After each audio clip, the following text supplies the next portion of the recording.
Twin Cities Adventures here with our Minnesota Koi Pond playlist. Right there behind me is a big gang of koi fish. It's fall, the weather's dropping, it's time to put them in the garage for the winter. Let's take a look at them.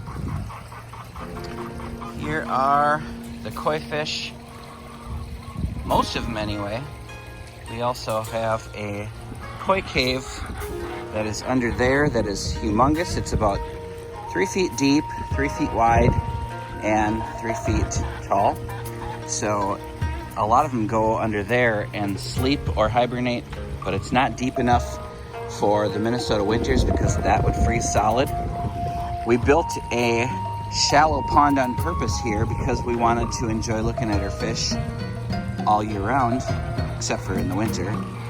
And we really enjoy this. It's a nice waterfall action in the top pond we built this year. So let me go show you where these fish are gonna go for the winter. Right inside the garage, we have a setup here. And this is a big giant koi drum here. I filled that up about, a week or so ago. It's filled with water. Knocked the chlorine and the chemicals out of it. I'll keep a bubbler in it. I put one of the lily pads in there just to introduce some good bacteria. And in this garbage can here, as you can see, there is a bubbler and it's filled up with lily pads. It's all stacked up inside there. So that will be fine for the winter. And let's put this lid over the top of that so it doesn't evaporate. One by one, we'll bring the koi fish in here. All right, now this is how you first of all catch a koi fish out of your pond. Now we'll just bring this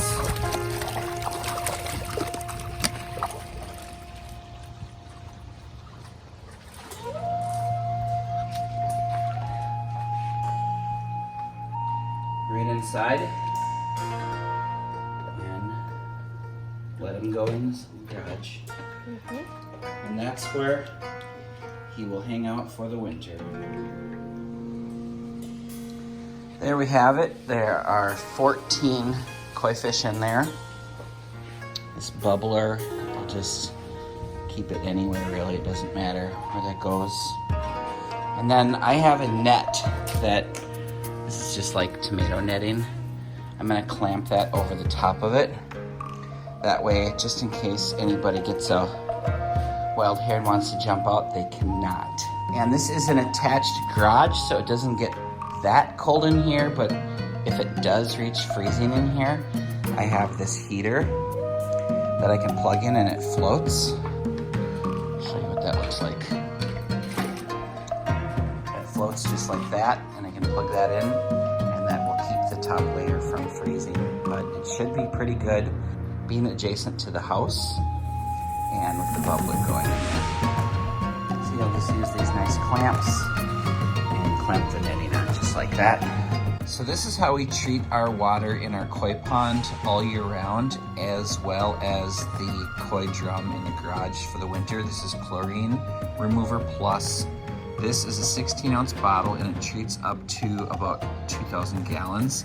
It removes the chlorine and any other heavy metals, and it is safe for fish, plants, and wildlife.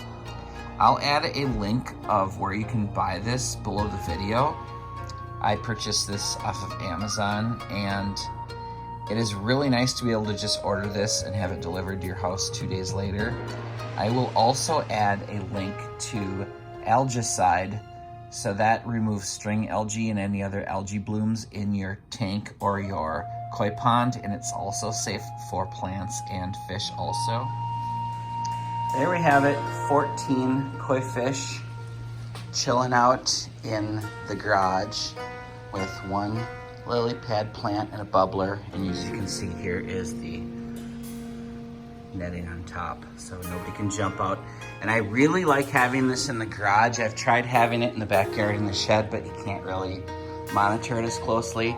Having it in the garage, you don't have to worry about it freezing because you see it every day, and because it's adjacent to the house, you probably won't have to heat it that often or for the whole year.